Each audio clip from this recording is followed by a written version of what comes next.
The Colors Between Us. Part 1. The Canvas. Elena Vasquez stood at the window of her small apartment, paintbrush dangling from her fingers, dripping tiny blue dots onto the hardwood floor.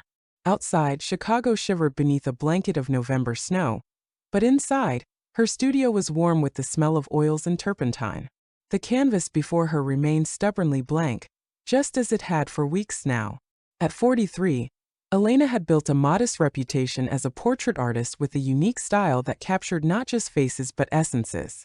Her paintings revealed what she called the colors between, those invisible hues that existed in the spaces between people, the emotional connections that tied lives together. For years, clients had sought her out specifically for this gift, until 6 months ago when the colors had simply vanished. Her phone buzzed, and she saw her daughter's name flash across the screen. Mia, 22 years old and halfway across the country pursuing her PhD in astrophysics. The daughter who had inherited her father's analytical mind rather than Elena's artistic temperament. "Mama, I've been trying to reach you all morning," Mia said, her voice slightly accusatory but tinged with concern. "I was painting," Elena lied, turning away from the blank canvas. "Any progress?" Mia knew about the creative block. "It's coming along," Elena said, another lie that tasted bitter on her tongue. "How are your stars behaving?" "The usual. Exploding, collapsing, defying our understanding of physics." Mia laughed. "But listen, that's not why I called. Papa called me yesterday." Elena's paintbrush clattered to the floor, leaving a perfect blue teardrop on the wood. "Your father called you?" "Yes. He's back in Chicago. He wants to see us. Both of us."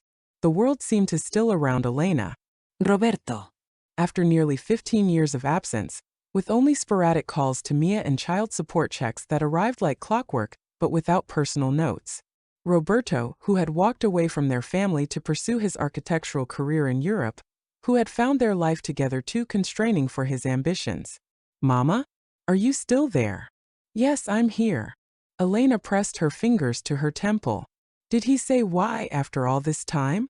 "He said he has something important to tell us. Something he can only say in person." Mia paused. "I'm flying in next weekend. I told him I'd talk to you first." After the call ended, Elena stood motionless before the empty canvas. The colors that had abandoned her paintings seemed to mock her now. For 15 years she had raised Mia alone, had built a career and a life around her daughter and her art. She had dated occasionally, but no one had ever penetrated the fortress she built around her heart after Roberto left. She picked up her paintbrush again, dipped it in vermilion red, and slashed it across the blank canvas with uncharacteristic violence. The color blazed against the white, like a wound, like the wound that had never fully healed.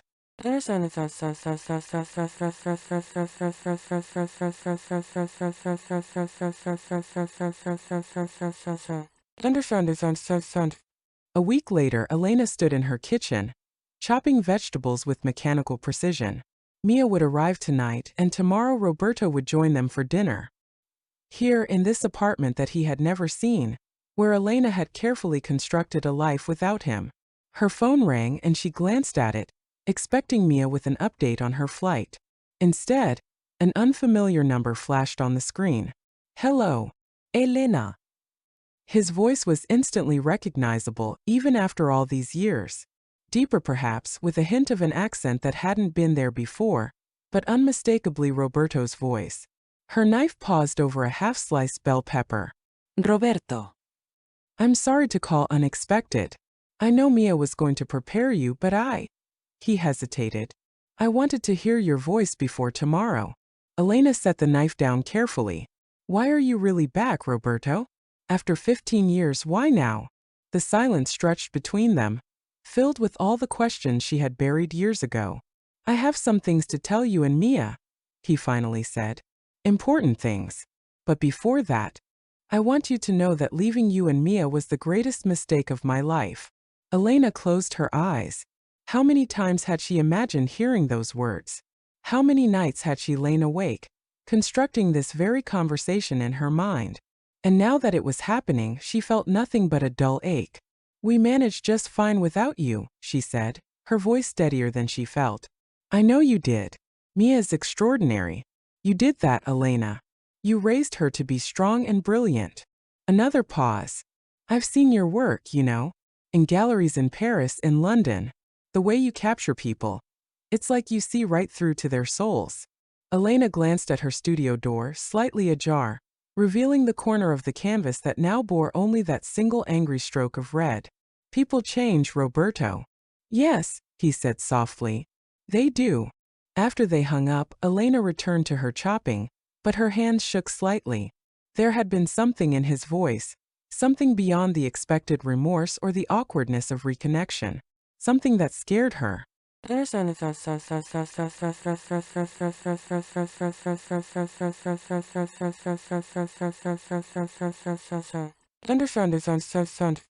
Mia arrived late that night, her curly hair dusted with snowflakes, her cheeks flushed from the cold.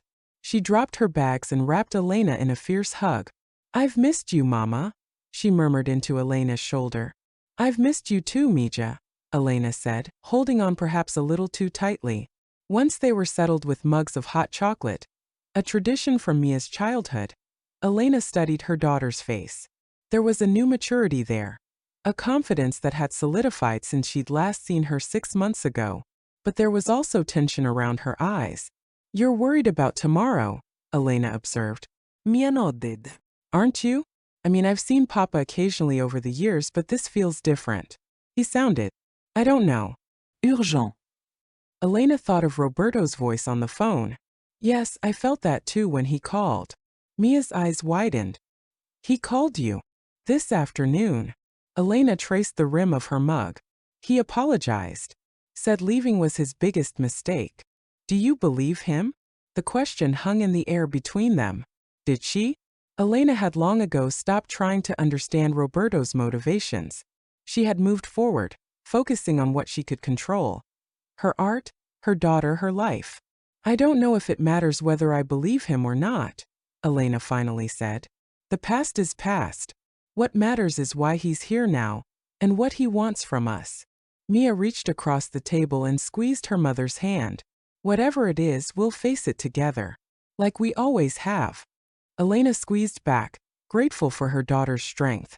But after Mia went to bed, Elena returned to her studio and stared at the canvas with its single red slash. For the first time in months, she felt an urge to paint. Not a commission, not a portrait, but something from within. She picked up her brush, dipped it in a deep navy blue and began. By dawn, the canvas was covered with swirling colors, reds and blues and purples blending and separating, like emotions fighting for dominance. It wasn't her usual style. It was raw, almost violent in its expression. But it was something. The block was breaking. As the first light of morning filtered through the windows, Elena stepped back and realized what she had painted. The colors between her and Roberto as they had once been, as they might be again.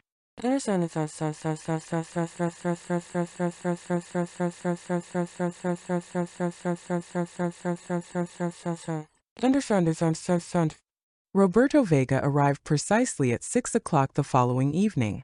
When Elena opened the door, she was struck first by how much older he looked. His once jet black hair was now peppered with gray, especially at the temples. Lines had formed around his eyes and mouth, and his tall frame seemed slightly stooped, as if bearing a weight. But his eyes were the same, dark and intense, with the ability to focus so completely on whoever he was looking at that they felt like the only person in the world. Those eyes now took in Elena with a kind of wonder. Elena, he said softly, you're even more beautiful than I remembered. She didn't know how to respond to that. She had aged too. Of course. 15 years had etched their own lines on her face, had added silver threads to her hair that she didn't bother to color. But she had aged well. The reflection in the mirror was one she had made peace with.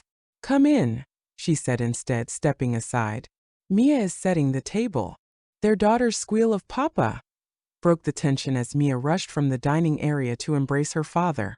Elena watched them, noting how alike they were in certain expressions, in the shape of their hands.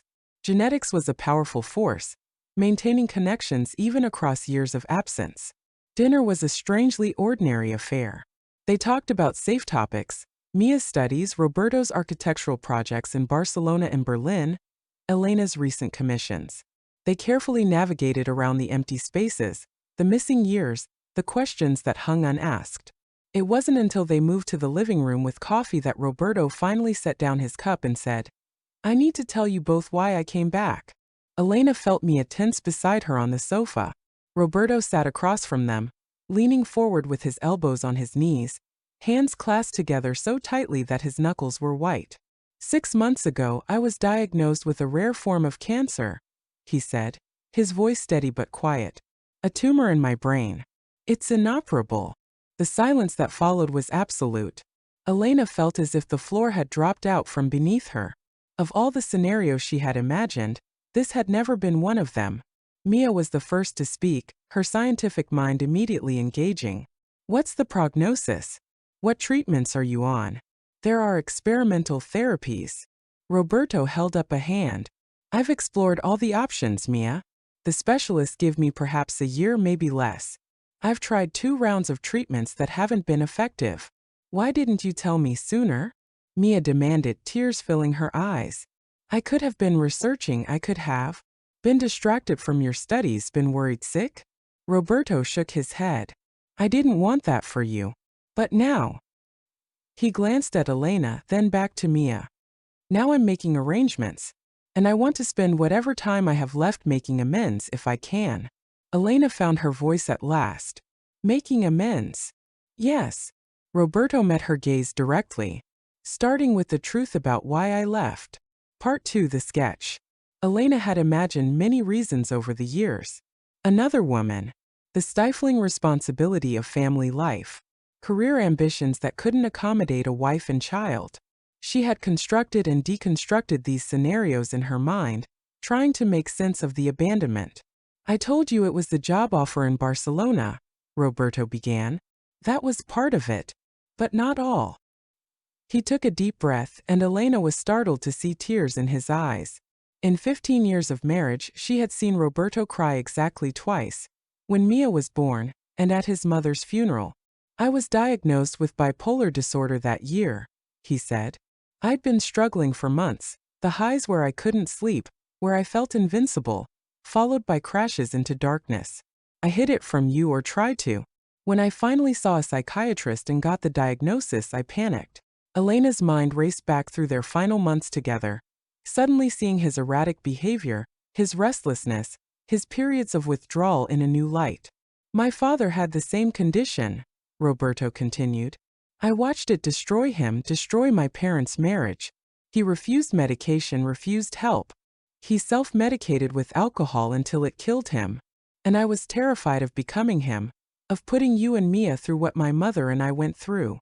So you left instead? Mia's voice was incredulous. How was that better? Roberto shook his head. It wasn't. It was cowardice disguised as nobility. I told myself you'd be better off without me, without the chaos I feared I would bring into your lives. I told myself I was protecting you. He looked directly at Elena. I've been stable for years now. Medication therapy, I found a combination that works. I built a life, a career. But there hasn't been a single day when I haven't regretted leaving you both. Elena felt dizzy with this revelation. All these years, she had constructed a narrative of their marriage, and its end that had nothing to do with the reality Roberto was describing. She had blamed herself, blamed him, blamed circumstances, but never an illness. Why didn't you come back once you were stable? She asked. Bride. Shame, Roberto admitted. And as more time passed, it seemed impossible to bridge the gap. I watched Mia grow up from a distance, through photos and brief visits. I saw your career flourish. You both seemed to be thriving without me. We survived, Elena said quietly. It's not the same thing. Mia stood abruptly. I need some air. She grabbed her coat and headed for the door, pausing with her hand on the knob. I'm not running away.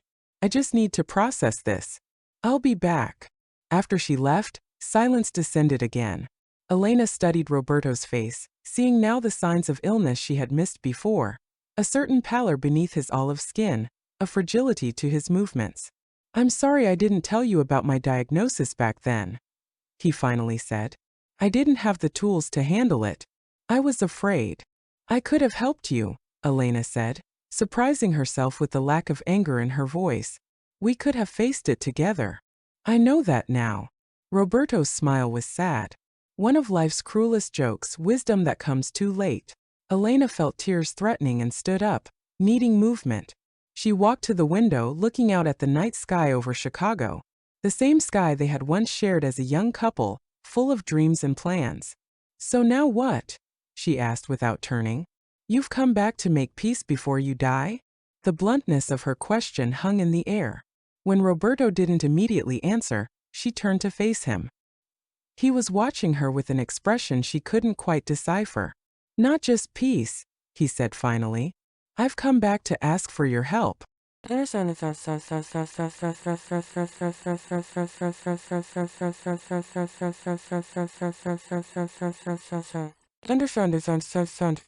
Mia returned an hour later to find her parents sitting at opposite ends of the couch, a strange calm having settled between them.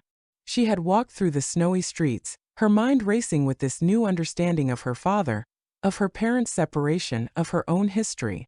I'm sorry I walked out, she said, unwinding her scarf. No need to apologize, Roberto said. It's a lot to take in. Mia sat in the armchair across from them. So what happens now? Roberto glanced at Elena, who nodded almost imperceptibly. I've been working on a building for the past 5 years, he said. A children's hospital in Madrid. It's my legacy project in many ways. Construction is nearly complete, but... He gestured vaguely at his head. The doctors don't think I'll live to see it finished. That's why you need my help, Elena asked. Partly, Roberto admitted. The interior spaces, I've always envisioned them filled with art that would bring comfort and joy to the children and families there. Art that speaks to the human spirit. You want my paintings, Elena realized. Yes, your work has exactly the quality I've been looking for. But more than that, Roberto hesitated. I want to commission a specific piece, a mural for the main entrance, and I want us to design it together. You, me, and Mia. Elena blinked in surprise. Mia? But she's not. An artist, I know, Roberto smiled at their daughter. But she understands color in her own way. The light spectrum of stars, the mathematics of color. And this hospital, it bridges our worlds. Architecture, art, and science. Just like our family. Mia looked skeptical. Papa, I'm touched, but I don't know the first thing about creating art. You don't need to, Roberto said. I'm asking for your perspective, your ideas. This project would bring us together one last time. A family legacy. The word legacy hung in the air. Elena felt the weight of it, the implication. This would be Roberto's final work, his final statement to the world. And he wanted to share it with them. How much time would this take? She asked. From concept to completion? For months ideally, Roberto said. The hospital opens in 6. For months. Elena thought of her empty studio, her creative block, the single canvas with its angry red slash and subsequent emotional storm of colors. For months of working alongside the man who had once been her entire world, who had shattered that world and who was now dying. I'll need to think about it, she said. Roberto nodded. Of course. But there's one more thing. He pulled an envelope from his jacket pocket and handed it to Mia. Inside is information about an experimental treatment program at Northwestern. They're doing trials with a new approach to my type of tumor. I've been accepted into the program. Mia opened the envelope, scanning the papers inside. You're staying in Chicago for treatment? Yes. For at least 3 months. Possibly longer if it's working. Roberto turned to Elena. I've taken an apartment near the hospital. But if we're going to work on this project together, we'll need a studio space. Elena understood immediately what he was suggesting. You want to work in my studio. Only if you agree to the project, he said. And only during the hours you set. I won't intrude on your space or your life more than you allow. The idea was simultaneously terrifying and strangely compelling. To work with Roberto again, to create something meaningful together while confronting their painful past. To give Mia a chance to really know her father before it was too late. I need time to think, Elena repeated, standing up. This is a lot to process in one evening. Of course, Roberto stood as well. I should go. The treatment makes me tired easily these days. As he put on his coat, he paused by the entrance to Elena's studio, noticing the canvas with its turbulent colors. "You've changed your style," he observed. "Recently," Elena admitted. "It's in transition." Roberto studied the painting, then looked at her with that intense gaze she remembered so well. "It's powerful. Raw. Like looking into someone's soul during a storm." He was right, she realized. It was exactly what she had been trying to capture, the storm inside herself. The realization startled her. After he left, Mia helped Elena clean up from dinner, both of them working in silence until the kitchen was spotless. "Are you going to do it?" Mia finally asked. "Work with him on this hospital project?" Elena leaned against the counter. "I don't know. What do you think?" Mia considered this. "I think," she began carefully, "that we've spent 15 years with an incomplete story. Maybe this is our chance to write the ending ourselves." Later that night, unable to sleep, Elena returned to her studio. She looked at the painting she had created in the early hours of the morning, seeing it now through Roberto's eyes. Raw. Powerful. The colors between them, turbulent and unresolved. She picked up a clean brush, selected a small amount of white paint, and added a tiny point of light in the center of the storm. Possibility. A beginning.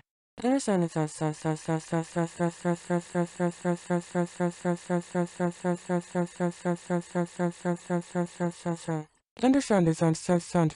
2 weeks later, Elena's studio had been transformed.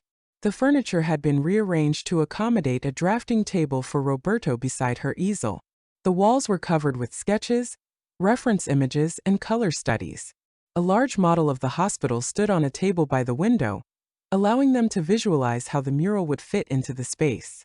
Roberto arrived each morning at 9 and left at 5, respecting the boundaries Elena had set. Mia joined them on weekends when she could fly in from Boston, bringing her unique perspective to their discussions. The work was challenging, not just artistically but emotionally. Elena found herself navigating a complex landscape of feelings, resentment and forgiveness, anger and compassion, professional respect and personal history.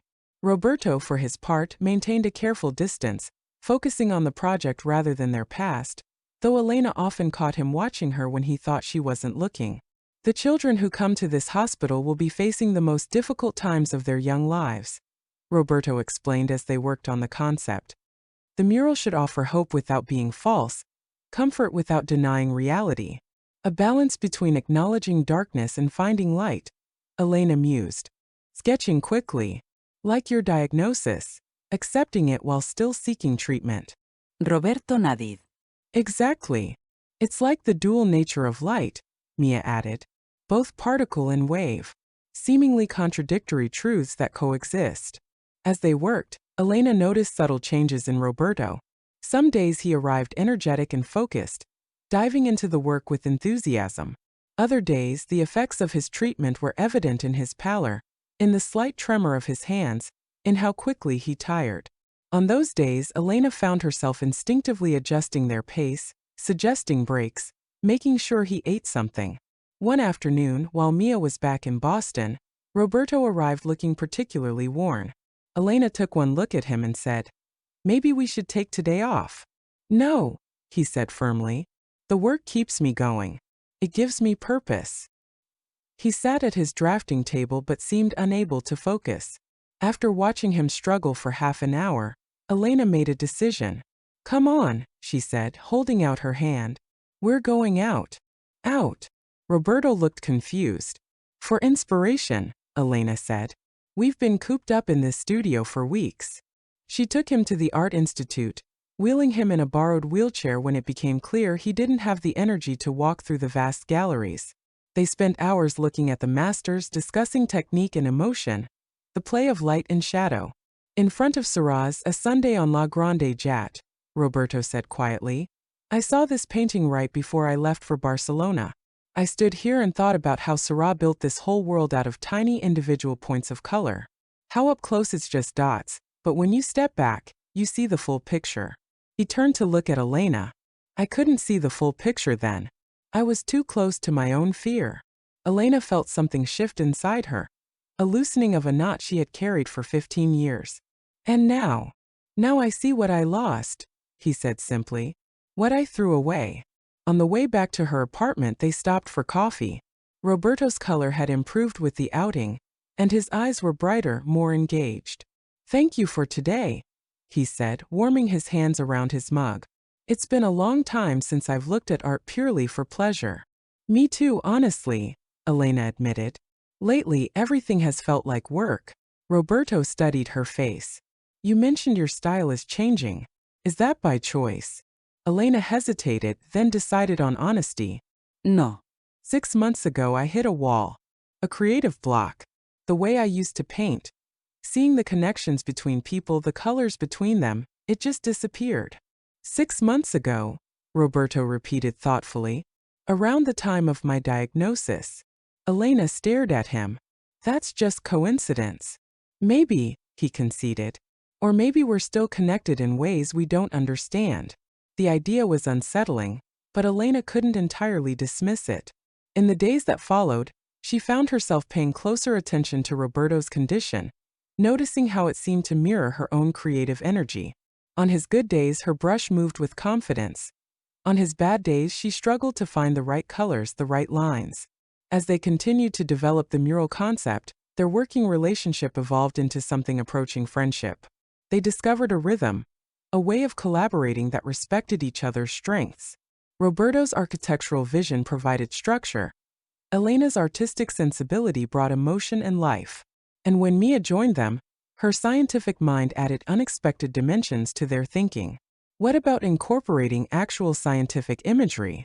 Mia suggested one Saturday. Not literally, but abstracted, the double helix of DNA, the branching patterns of neurons, the spiral of galaxies. Patterns that repeat throughout nature and the universe. Universal languigis, Roberto nodded enthusiastically. I like that. It could connect the medical focus of the hospital with larger themes. Elena agreed, already sketching. Life, growth, healing. As they worked, Elena noticed Mia watching them with an odd expression.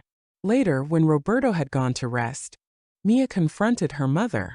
What's happening between you two? She asked bluntly. What do you mean? Elena Boussiet herself clanning bruches. Mama, I've watched you both for weeks now. The way you anticipate each other's thoughts, the way you move around each other in this space. There's something still there. Elena set down the brushes. There's history between us, Mia. 15 years of marriage doesn't just disappear. But that doesn't mean that you still have feelings for him? Mia finished. Are you sure about that? Elena wasn't sure, and that was the problem. Working with Roberto had reopened parts of herself she had carefully walled off years ago. Seeing him struggle with his illness, watching his courage in the face of mortality, observing his dedication to creating something meaningful in whatever time he had left, it had begun to transform her anger into something more complex, more forgiving. But he was dying. Whatever was happening between them now existed in the shadow of that inescapable fact. It doesn't matter what I feel, Elena finally said. The ending is already written. Mia took her mother's hand. Maybe, but that doesn't mean the middle chapters aren't worth living. Part 3: The Palette. As winter gave way to early spring, the mural design began to take shape. Elena and Roberto had decided on a triptych format, 3 large panels that would cover the main wall of the hospital's entrance atrium. The design incorporated elements of science, nature, and human connection, flowing from darkness into light without denying the presence of shadows. Roberto's treatment continued with mixed results. Some days he seemed stronger, more like his old self. Other days he could barely make it to the studio. On those days, Elena found herself working alone, sending him photos of her progress, calling to discuss details. The boundaries she had so carefully established began to blur. One evening in late March, Roberto called, his voice strained. I won't be able to come tomorrow, he said. The doctors want to run some new tests. Is everything okay? Elena asked, then immediately felt foolish. Of course everything wasn't okay. Roberto was quiet for a moment. They're concerned about some new symptoms. The treatment may not be working as well as they'd hoped. Elena felt a cold weight settle in her stomach. Do you want me to come with you? To the hospital? The question surprised them both. There was a pause, and then Roberto said softly, Yes, I would like that very much. The following day, Elena sat beside Roberto in a sterile examination room as a neurologist showed them brain scans on a computer screen. Elena wasn't entirely sure why she was there. She wasn't family, not legally, but Roberto had introduced her as his partner, and no one had questioned it. The tumor has grown slightly since your last scan, the doctor was saying. Not dramatically, but enough that we want to adjust your treatment protocol. Elena found herself reaching for Roberto's hand without thinking. He gripped hers tightly as the doctor outlined the new treatment plan. A more aggressive approach that would likely cause more severe side effects. Will I still be able to work? Roberto asked. On my projects? The doctor hesitated. For now, yes, though you may need more rest. As we progress with this new protocol, we'll have to evaluate how you're responding.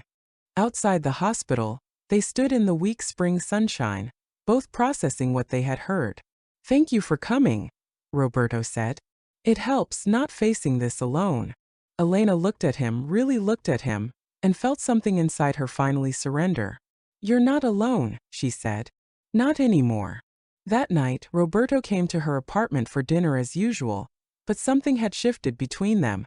As they worked late into the evening on the mural designs, the professional distance they had maintained dissolved. When Roberto stumbled slightly, dizzy from his medication, Elena steadied him, her hand lingering on his arm. Maybe you should stay tonight, she said quietly. The guest room is made up for when Mia visits. He searched her face. Are you sure? She nodded. It's late. You're tired. It makes sense. But they both knew it wasn't just practicality driving her offer. Something was changing, had been changing steadily over the weeks they'd worked together. The colors between them were shifting again, finding new harmonies. Roberto stayed that night and then the next. By the end of the week, they had fallen into a new routine, working together during the day, sharing meals, talking late into the evening about art, architecture, their lives apart, and increasingly, their memories together. One night, as they sat on her small balcony watching the city lights, Roberto asked, "Do you ever wonder what would have happened if I hadn't left?" Elena considered the question carefully. Often in the early years, less as time went on. I had to focus on the life we had, Mia and I, not the one we might have had. And now, his eyes were intent on her face. Now I think that maybe our story wasn't finished after all, she admitted. Just interrupted. He reached for her hand. I've never stopped loving you, Elena. Even when I thought I was doing the right thing by leaving, even when I convinced myself it was too late to come back, I never stopped. Elena felt tears threatening. Why did you really come back now, Roberto? Was it just the hospital project? Or was there more? I came back because facing death clarifies what matters, he said simply. And nothing has ever mattered more to me than you and Mia. If I was going to die, I wanted to at least tell you the truth. I didn't dare hope for forgiveness, let alone. He gestured between them. This. And what is this, exactly? Elena asked, suddenly needing clarity. Roberto's smile was sad. That's up to you. I know my time is limited. I have no right to ask anything of you. But he didn't need to ask. That night, when Elena kissed him, it was a decision and a forgiveness and a reclaiming all at once. It was not the passionate reunion of young lovers, but something deeper. A conscious choice to embrace whatever time they had left, to find healing in the broken places. When Mia visited the following weekend and found her father living in her mother's apartment, she raised an eyebrow but said nothing. Later, she cornered Elena in the kitchen. Are you sure about this, Mama? About opening your heart to him again? Knowing how it ends? Elena handed her daughter a mug of tea. Nothing is certain, Mija. His doctors are still trying new treatments. And even if... She couldn't quite bring herself to say the words. Even if the worst happens, I won't regret this time together. Mia studied her mother. You're different. Both of you. It's like you've both become more fully yourselves somehow. Elena thought about this after Mia left. It was true, working on the mural, confronting Roberto's illness, allowing herself to feel everything she had suppressed for years. It had changed her. And not just personally. Her art was transforming too. The creative block that had plagued her for months had shattered. She was painting with a new freedom, a new depth. The colors between people were visible to her again, but with greater complexity, greater nuance. She could see the shadows now as well as the light, the struggles alongside the connections. One evening, as she painted late in her studio while Roberto slept, she realized what had happened. Her block had begun when she stopped allowing herself to see the full spectrum of human connection, the painful parts, the broken parts, the complicated in-betweens. She had focused only on the harmonious connections, the beautiful ones, ignoring the discordant but equally powerful connections that came from conflict, from loss, from regret. Now, working on the hospital mural that would speak to children and families in crisis, she was embracing the entire range: joy and sorrow, hope and fear, connection and separation. The colors between them all.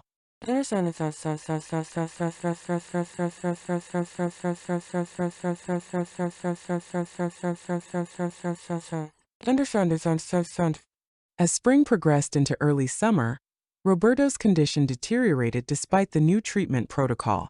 There were good days when he could still work alongside Elena in the studio, his mind sharp and engaged even as his body weakened. But the bad days became more frequent, days when he could barely get out of bed, when pain medication left him confused and distant. The mural design was complete now, approved by the hospital board in Madrid. Elena had begun work on the actual panels, large canvases that would later be transported and installed. Roberto would sit watching her work, offering suggestions, discussing color choices, but his contributions were becoming more limited. Mia flew in more frequently, arranging her academic schedule to spend as much time as possible with her father. The three of them settled into a strange, bittersweet domesticity, sharing meals when Roberto could eat, watching movies together, working on the mural when he had the energy. One afternoon, while Roberto was resting, Mia helped Elena in the studio, preparing canvases for the next day's work. "I was angry with you at first," Mia admitted, measuring and marking a canvas, "when I realized you and Papa were together again." Elena paused in mixing colors. "I know. You had a right to be. I thought you were setting yourself up for more pain," Mia continued. "But I was wrong. Watching you both these past months, I've never seen either of you so fully alive." Elena squeezed her daughter's hand. "Being with your father again isn't what I expected at this point in my life. But sometimes the heart finds its way back home, even after years of wandering." "That's surprisingly poetic, Mama," Mia said with a small smile. "Maybe you're picking up some of Papa's romantic tendencies. Or maybe I'm just finally allowing myself to feel everything again, the good and the bad," Elena replied, returning to her color mixing. "That's what art demands, you know. Complete honesty." Later that evening, as a summer storm rolled across Chicago, Elena found Roberto awake and sitting by the window of their bedroom, watching lightning flash across the skyline. She brought him a cup of tea and settled beside him. "The storm reminds me of your painting," he said softly. "The one you were working on when I first came back. All that tumult and energy." Elena nodded. "I've been thinking about that painting. It was the beginning of something new for me, breaking through the block." Roberto took a careful sip of tea. "Do you think you'll ever finish it?" "I'm not sure it needs finishing," Elena considered. "Sometimes a work exists to bridge you from one creative phase to another, like a necessary storm." They sat in comfortable silence for a while, watching the lightning. Then Roberto said, "I need to ask you something important." Elena felt a flutter of anxiety. "What is it?" "When I'm gone," he began. "Roberto, don't. Please, Elena. We need to talk about this." His voice was gentle but firm. "When I'm gone, I want you to finish the mural if I can't. Complete our vision. Will you promise me that?" Elena wanted to protest, to insist he would see the project through, but the look in his eyes stopped her. This was important to him, having her word. "I promise," she said, her voice barely above a whisper. "But we're going to finish as much as we can together."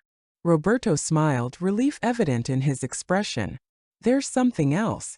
I've made arrangements for my architectural firm to continue the hospital project afterward. But I want you to have final approval on how the mural is installed, how it's lit, everything." "Of course. And I've set up a foundation," he continued, "for art in medical settings. I want you to be on the board to help direct it. You understand the healing power of art better than anyone I know." Elena felt tears threatening. You've thought of everything. Not everything, Roberto admitted. There are 1,000 things I wish I had time to do, to say, to fix. He paused, looking out at the storm again. But I've learned that we don't get to tie everything up neatly, do we? Life isn't a well-constructed narrative. No, Elena agreed. It's more like. She gestured toward the chaos of the storm. That. Beautiful and terrifying and unpredictable. The next morning Roberto was too weak to get out of bed. When Elena called his doctor, the news was what they had been dreading but expecting. The tumor was growing more aggressively now, and the treatment options were dwindling. How long? Elena asked when the doctor had finished explaining. Weeks possibly, the doctor said gently. A month or two at most, given the current rate of progression. After hanging up, Elena sat on the edge of their bed, taking Roberto's hand. You heard. He nodded. Not surprising. I've been feeling the change. What do you want to do? She asked, trying to keep her voice steady. We should call Mia. Yes, he agreed. But first I want to see the mural. How far you've gotten. With great effort and Elena's support, Roberto made it to the studio. The 3 large panels that would form the triptych were arranged side by side, 2 of them nearly complete, the third just begun. Roberto stood before them, leaning heavily on Elena, taking in the sweeping composition that moved from darkness into light, from isolation into connection. It's more powerful than I imagined, he said, his voice filled with emotion. The way you've captured the movement from despair to hope, without making it simplistic or sentimental. Elena studied the panels with him. We designed it together. Your vision is in every brushstroke. But your execution, Roberto shook his head in wonder. You found a new depth in your work, Elena. You're seeing and showing the full spectrum now. She knew he was right. The mural incorporated her gift for depicting the colors between people, but with a new dimension, acknowledging pain and struggle while still affirming connection and hope. It was honest in a way her earlier work hadn't quite reached. Will you help me to the drafting table? Roberto asked. I want to make some notes while I still can. Things I want to make sure are included in the final panel. Elena helped him settle at the table, providing him with paper and pencils. As he began to sketch and write, she called Mia, who immediately said she would book the next flight to Chicago. Over the following days, Roberto's decline was rapid. He moved between moments of perfect clarity and periods of confusion. The hospital arranged for home hospice care, and a nurse began visiting daily. Mia arrived, bringing with her a fierce determination to make her father's remaining time meaningful. When Roberto was lucid, they would bring him to the studio in a wheelchair, where he could watch Elena work on the final panel of the mural. Sometimes he would offer suggestions, other times he would simply observe in contented silence. Mia began documenting the process, photographing the mural at different stages, recording conversations between her parents about their artistic choices. It's important that this is preserved, she explained when Elena questioned her about the constant photography. Not just the finished work, but the collaboration, the process. This is your legacy, both of you. One afternoon, when Roberto was resting, Elena found Mia looking through old family photos she had brought from Boston, pictures from before the separation, when they had been a whole family. I'd almost forgotten how happy we were, Mia said, showing Elena a photo of the 3 of them at the beach, Roberto holding a 5-year-old Mia on his shoulders, Elena laughing beside them. We were happy, Elena confirmed, tracing the image with her fingertip. The illness took that from us, from him, before any of us understood what was happening. Mia looked up at her mother. Do you regret forgiving him? Now that you know you'll lose him again. Elena considered the question seriously. No, she finally said. These months together have given all of us something we needed: resolution, understanding, a chance to heal old wounds. Whatever happens now, we've reclaimed our history. No one can take that away from us. Mia nodded, then hesitated before asking, would you have taken him back, do you think? If he weren't sick? If he had just come back and told you the truth about why he left? It was a question Elena had asked herself many times over the past months. I don't know, she admitted. The Elena from a year ago was still too angry, too protected. But the Elena I am now? Yes, I think I would have. Not immediately, not easily, but eventually. Because you still loved him, Mia said. It wasn't a question. Because love doesn't always die just because we will it to, Elena replied. Sometimes it goes dormant, waiting for the right conditions to grow again. The next day was one of Roberto's good days. He was clear-eyed and energetic enough to sit in the studio for several hours. Elena had nearly completed the final panel of the mural, and Roberto studied it with intense focus.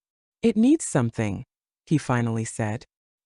Here, in this transition between the second and third panels, the movement from struggle to connection needs a catalyst. Elena stepped back, seeing the gap he had identified. You're right. What are you thinking? Roberto wheeled himself to the drafting table and began to sketch quickly. His hands trembled slightly, but his lines were still sure, still expressing the architectural precision that had defined his work. After several minutes, he handed the sketch to Elena. A figure, he explained. Not realistic but suggestive. A form that bridges the darkness and light, that reaches from one state to the other. Elena studied the drawing. It was powerful. A silhouette that seemed to be simultaneously dissolving and forming, reaching across the divide between isolation and connection. It's perfect, she said. I'll start on it right away. As she prepared her paints, Roberto watched her with an expression of quiet contentment. Do you remember the first time we met? He asked suddenly.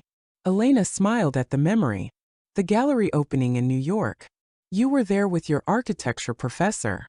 And you were the rising star artist everyone was talking about. Roberto continued. I pretended to be so sophisticated analyzing your work, when really I was just trying to work up the courage to talk to you. And I pretended to be so interested in architectural theory, Elena laughed, when all I could think about was how your eyes lit up when you talked about spaces and light. Roberto's smile softened. I knew that night, you know, that you would change my life. How could you possibly have known that? Because when you looked at me, I felt seen for the first time, he said simply. Not my work, not my ambitions, but me. No one had ever looked at me the way you did. Elena felt a familiar warmth spread through her chest, the feeling that had drawn her to Roberto all those years ago, that had sustained her through their early years together, that had gradually returned over these past months. I see you now, she said softly. All of you, the brilliance and the flaws, the strength and the fear. I see you completely, Roberto. He reached for her hand. And I see you, Elena Vasquez, the artist who captures the colors between people, the woman who raised our extraordinary daughter alone, the person who found the courage to let me back into her heart, knowing it would break again. They worked together that afternoon, Elena painting while Roberto directed from his wheelchair, suggesting adjustments to the figure's form, to the colors surrounding it. By evening, the transitional element was complete, and with it, the mural itself. The 3 panels now told a complete story, a journey from isolation through struggle into connection, with the bridge figure serving as the turning point. It was powerful, honest work that acknowledged darkness while affirming light, that depicted human connection in all its complexity. It's finished, Elena said, stepping back to take in the entire triptych. And it's magnificent, Mia added, having joined them for the final hours of work. Roberto nodded, his eyes bright with unshed tears. It's more than I imagined. It's truth. That night, after Mia had gone to bed in the guest room, Elena helped Roberto into their bed. He was exhausted from the day's exertion but seemed deeply satisfied. Thank you, he said as she settled beside him, for allowing me to be part of this, for giving us this ending.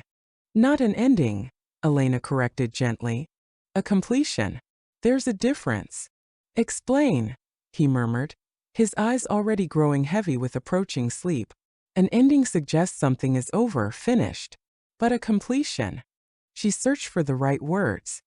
A completion means something has fulfilled its purpose, reached its full expression.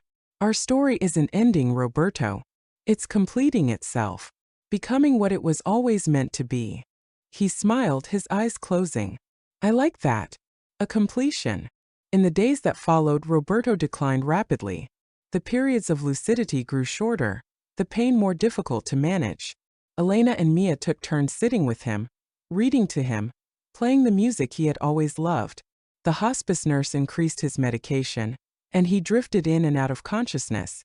During one clear moment, he asked to speak to Mia alone. Elena left them together for nearly an hour, and when she returned, she found her daughter crying quietly by her father's bedside.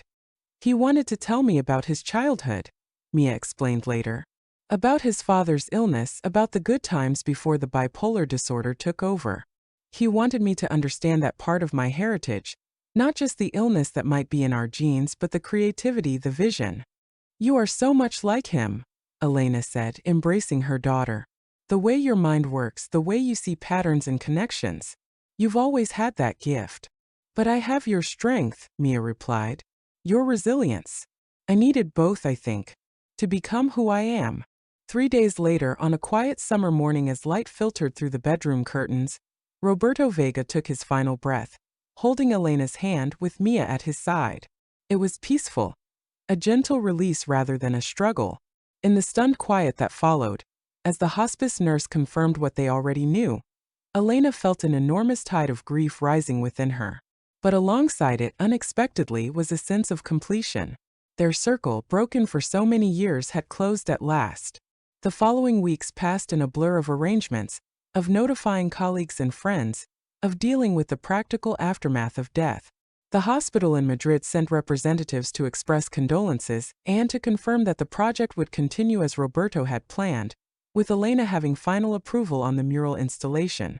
Elena threw herself into finalizing the preparations for shipping the triptych, working with Roberto's architectural team on the installation details, ensuring that every aspect of the vision they had created together would be perfectly executed. It was easier to focus on these practical tasks than to face the emptiness of her apartment, the silence in her studio.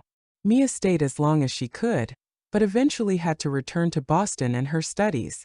Before leaving, she helped Elena begin the process of sorting through Roberto's belongings, the things he had brought to her apartment, and the contents of his rented place that they had never fully emptied.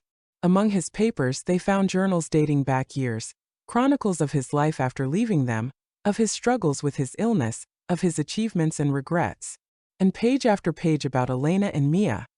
Memories, reflections, longing. The journals from the past 6 months were filled with observations about the mural project, about reconnecting with his family, about finding peace in the face of mortality.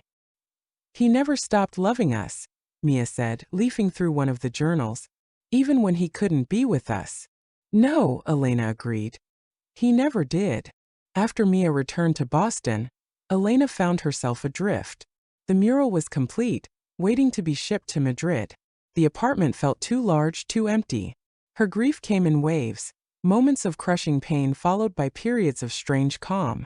She started and abandoned several new paintings, unable to focus. One morning, she received a call from the director of the Madrid hospital.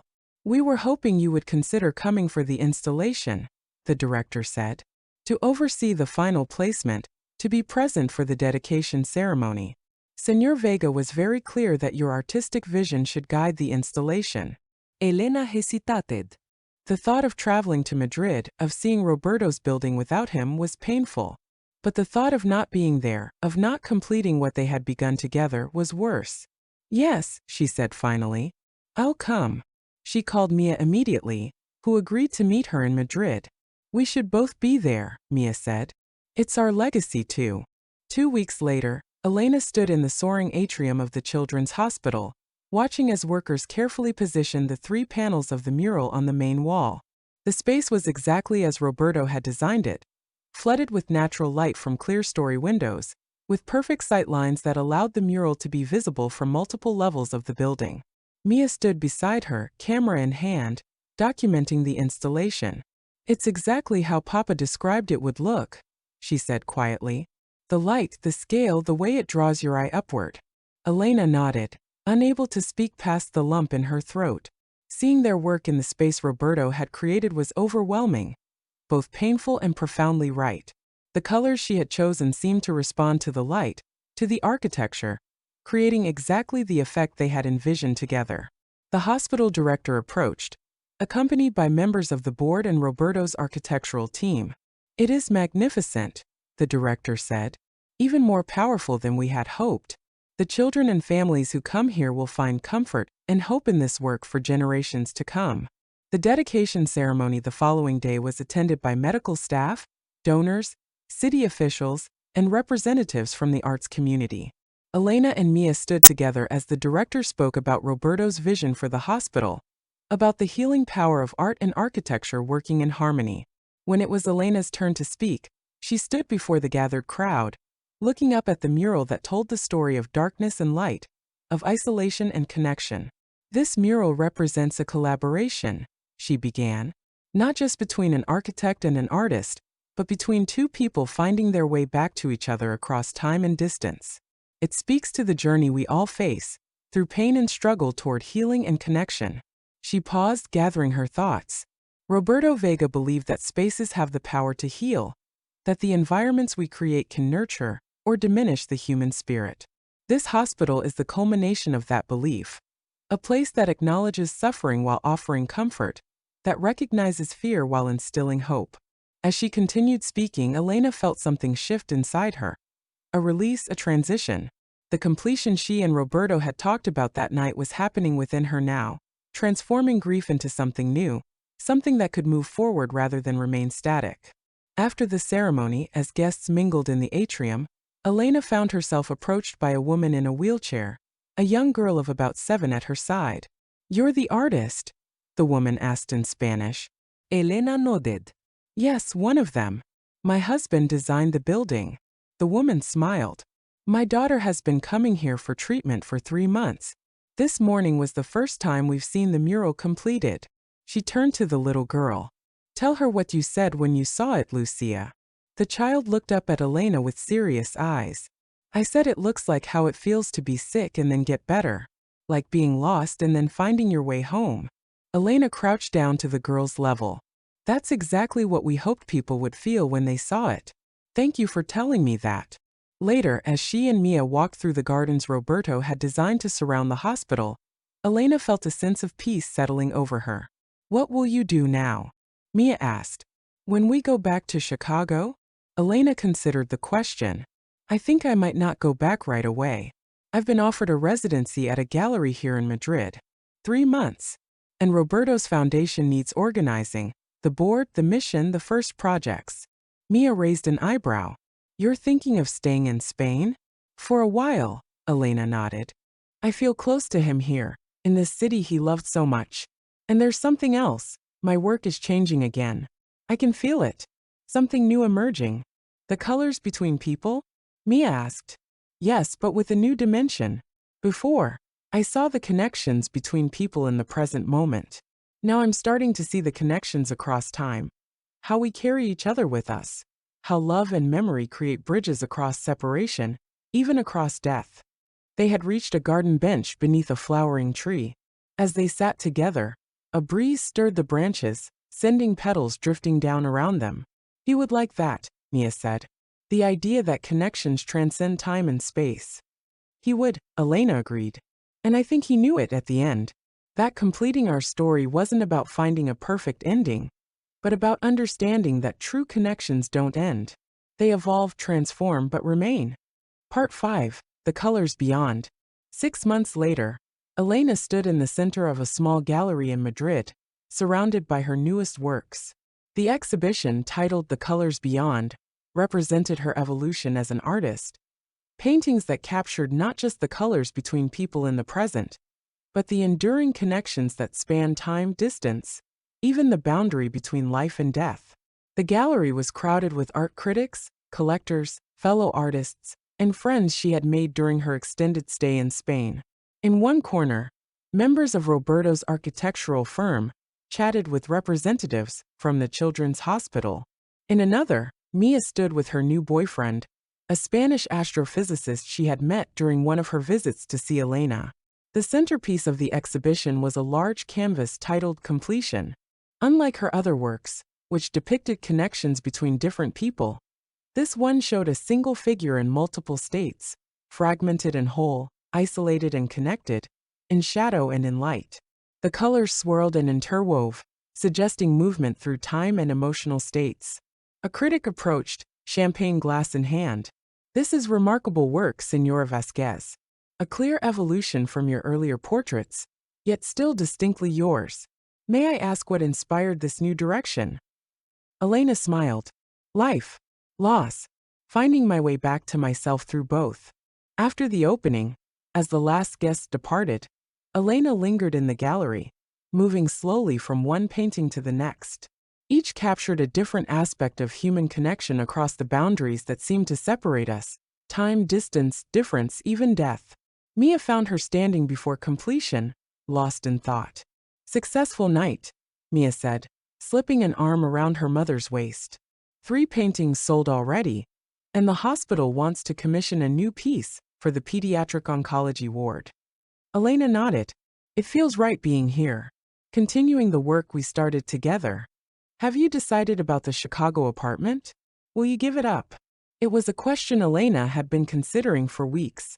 Her short stay in Madrid had stretched to 6 months, with no immediate plans to return.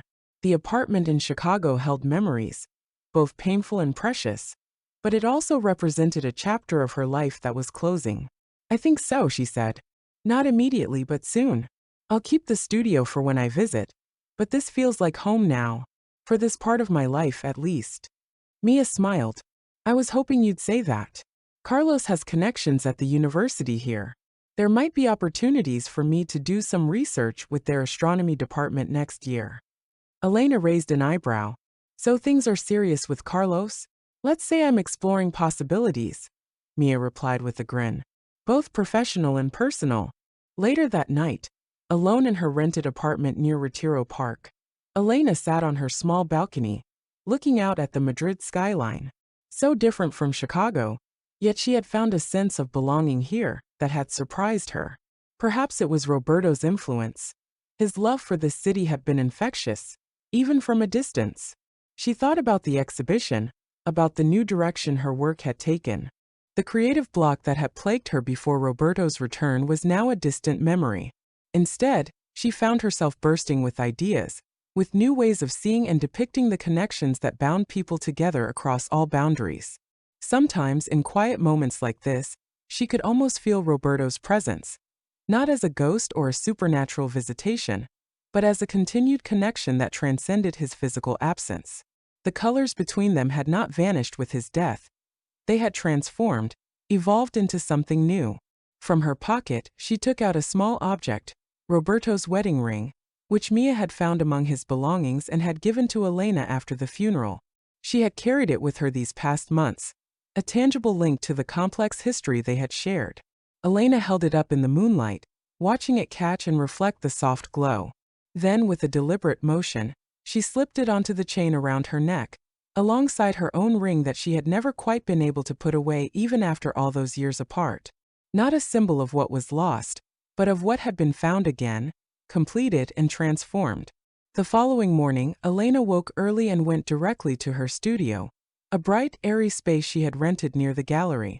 On her easel was a new canvas, the beginning of a commission for a family that had seen her exhibition and connected deeply with her work. As she arranged her paints and brushes, Elena felt that familiar surge of creative energy, the certainty that came from having found her true artistic voice again. But now that voice spoke with greater depth, greater understanding of the full spectrum of human connection. She thought of something Roberto had said during those final weeks, as they had put the finishing touches on the hospital mural. We're all connected by invisible threads of love, of shared experience, of memory. Your gift is that you can see those threads, Elena. You can make them visible to the rest of us. As she lifted her brush to the canvas, Elena smiled. Yes, she could see those threads more clearly now than ever before. The colors between people across time beyond separation. The colors that bound them all together in the great, ongoing story of human connection. And so she painted, bringing those invisible colors into the visible world, transformed by love and loss into art that might help others see the connections in their own lives. The bonds that endure, that complete us, that make us who we are. The colors between us. The colors beyond.